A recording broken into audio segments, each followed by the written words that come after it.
It's crazy to me that I've only ever made one very basic overview video for this weapon, considering how damn good and important and popular it is. The Felarx is an absolute monster of a shotgun. It comes with a base multi-shot of 4, does primarily slash damage with a good amount of puncture and a little bit of impact on the side, and it sports a 20% crit chance with a 2x crit multiplier and a status chance of 5.5% per projectile. It is, as you already know if you've watched last video, available from Cavallero in the Chrysolite because I accidentally put in this clip instead of the Fenmore one, and it's not actually overly expensive. It requires 30,000 credits, 10 Void Plume Pinions, 15 Void Plume Quills, 30 Void Gel Orbs, and 8,000 alloy plates. Now the Felarx is a bit interesting in that it's almost never built for its Incarnon mode. Its Incarnon mode is seen as more of a something that you use if you run out of ammo. So let us give it a shot and see if it's still as good as when it first came out, because when it did come out, it was basically the best weapon in the game.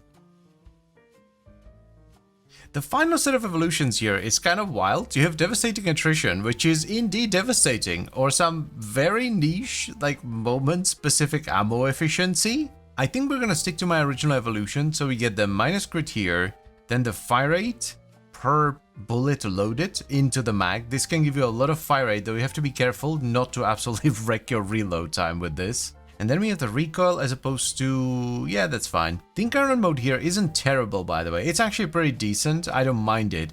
It's just that the shotgun mode is really, really good, so you barely ever build it for the Incarnon. The more I look at it, the more I want to go with Vendetta. Bunch of multi-shot and a ton of reload speed as well. We're gonna need print point blank. What the hell is this Forma setup? What was I doing over here? This is such a messy setup. Something like this, I guess? This seems more reasonable. Point blank for damage, galvanize health for multi-shot, and I'm pretty sure condition overload is multiplicative, so we're gonna run galvanize Save as well. Wanna go big damage for sure, so prime charge shell and chilling grasp. I mean, it's ridiculous, 18,000 damage per shot. Okay, so we put that there. Don't know if I want to stick to Corrosive and Blast, but 26k damage per shot is 26k damage per shot.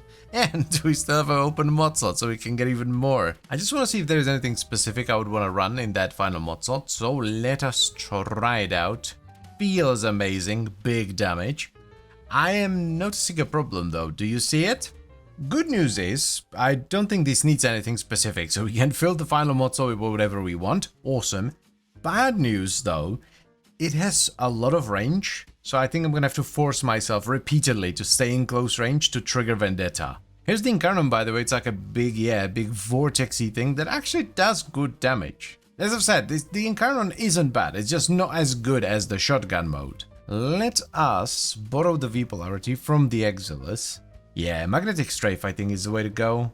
Magnetic damage and fire rate? Hell yeah. I'll agree that it's rather silly to put in another format to max out shotgun ammo mutation, but I mean I might as well. One thing that I absolutely adore about the Felarx is how simple it is. It's just a good shotgun. The end. I also immensely enjoy the reload style. I don't know why. I know it's worse in most scenarios to load in one shell at a time, but there's something so cool about it. I mean, look at it. Very neat. This is a very good gun. I think the main issue with the Incarnon mode is that while the damage is great, the DPS suffers greatly from the relatively low fire rate. Also, like, most of the evolutions don't really benefit the Incarnon mode, they're much better for the shotgun mode. Let us add the boy, and you might be thinking, oh no, what about the puncture? Isn't that going to increase your crit? Well, we're already proccing puncture, so it doesn't really matter all that much here. Yep, that's pretty much what I expected, just one-shot everything, gunners, bombards, well, everything.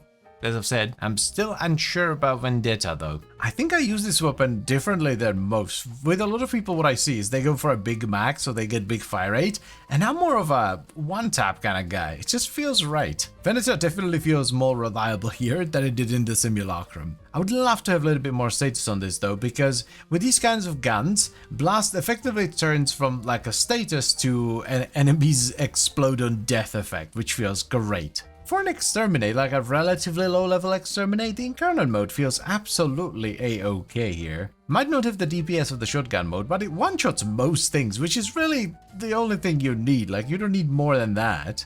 Pretty mid for Acolytes, which is to be expected because, as people have pointed out on the previous video, devouring attrition doesn't work on Acolyte attenuation, so you're losing a massive multiplier there, which is a shame. I'm still not 100% sold on Shotgun Vendetta, to be honest with you, so I want to try something else. That something else is Primary Crux. I want to see if the ammo efficiency is going to be any good here.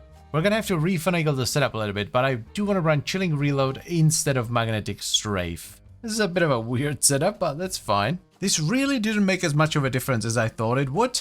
Like, the status is roughly the same, because we gained a bunch of status but lost multi-shot. And the efficiency, I think the efficiency would be better if we had a bigger magazine. I think I still prefer this to Vendetta because I like having the option to stay farther away from the enemies because the Felarx is actually pretty damn accurate. I want to give this a shot as well. I mean, people must do this for a reason, right? There's got to be a reason for this. I stand corrected. This actually worked surprisingly well. I was, to be honest with you, just horrified by the reload because with this setup it hits at like 6.5 seconds or something stupid like that. But because of the way it works and the fact that you can stop it at any time, it doesn't actually feel half bad. Okay, I want to try one more thing, and that's just like a high reload speed setup with Merciless, okay? With Merciless, we don't actually need Prime Point Blank because the amount of damage you get from it is relatively small compared to Merciless. Yeah, this way we should be able to finagle this around to squeeze in Tactical Pump. We swap these two around. I hope you can't hear my neighbor's lawnmower. Blaze. Bam! There we go. Nice. Yeah, this is my kind of setup. I love this. Might not be the right setup for you, but I love that it's not restricted in any way, shape or form. Like, I don't have to do headshots. I don't have to stay within certain range. It's just, I can do whatever I want, and it just feels great. Yeah, this is definitely the way to go. For me, at least. I would still recommend you try the other setups as well, but this is the one for me.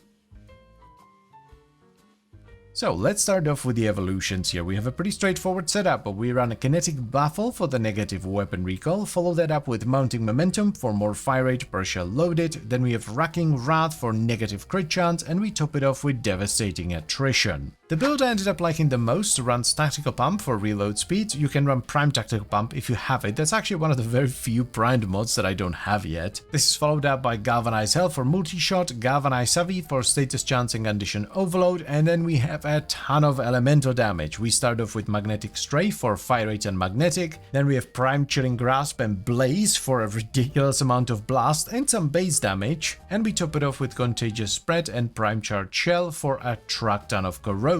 The arcane we ended up choosing in the end was actually just Primary Merciless. We tried a bunch of them, but Merciless felt the best. Vendetta felt pretty restrictive because you have a decent amount of range on the Felarx, and in order to sustain Vendetta, you have to continuously get close range kills. And while I think Crux is pretty decent, I wouldn't run it outside of a primed ammo stock build. So is the Felarx any good? Yes, it's still just as good as it used to be. It's an absolutely monstrous shotgun, and I would highly recommend you give it a shot. But I would highly recommend you try a variety of builds, because the weapon can have a very different feel depending on what kind of a build you're running. My favorite way to build it is this, just high reload speed, big damage, but other people might prefer a bigger magazine build. So please don't fall into the bullshit trap of this is the only build you will ever need for the Felarx. It's stupid. Try a bunch of builds, pick the one that you like the most. And that is pretty much all I have for you today, so I thank you very much for watching, as always guys, and I hope you've enjoyed the video. Then I would also like to extend a special thank you to all the channel members. Thank you very much guys, I really appreciate your support, it means a lot to me, and I'll see you next time. Bye bye.